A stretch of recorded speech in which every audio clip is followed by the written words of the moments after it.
at Rio Tinto's Queensland aluminium smelter.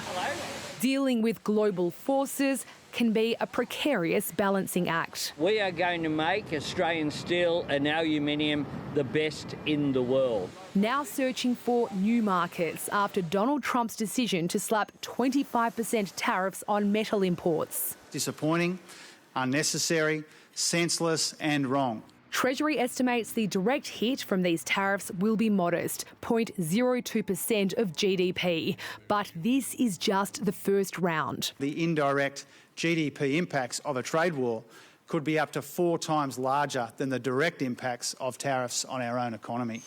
Whether it's tariffs, a slowing Chinese economy, or wars in Europe and the Middle East. This is a new world of uncertainty. There's disruption, flooding and substantial at every turn. The young people of this nation are going for subsidies. It's against this backdrop that Jim Chalmers will next week hand down his 4th budget, with deficits as far as the eye can see and fewer surprises this time round on budget night. In keeping with the theme, the Prime Minister will speak with his Canadian counterpart, Mark Carney, this evening, a man who's arguably bearing the brunt of Trump's tariff fury.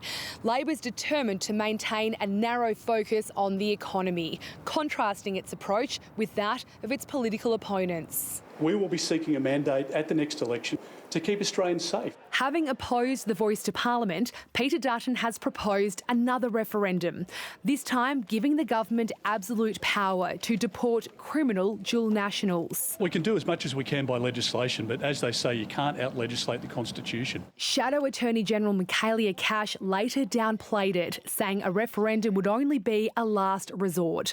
Her former colleague was less restrained, George Brandis calling it mad with no chance of success.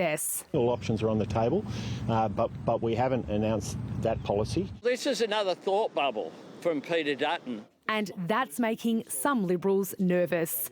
Jane Norman, ABC News, Canberra.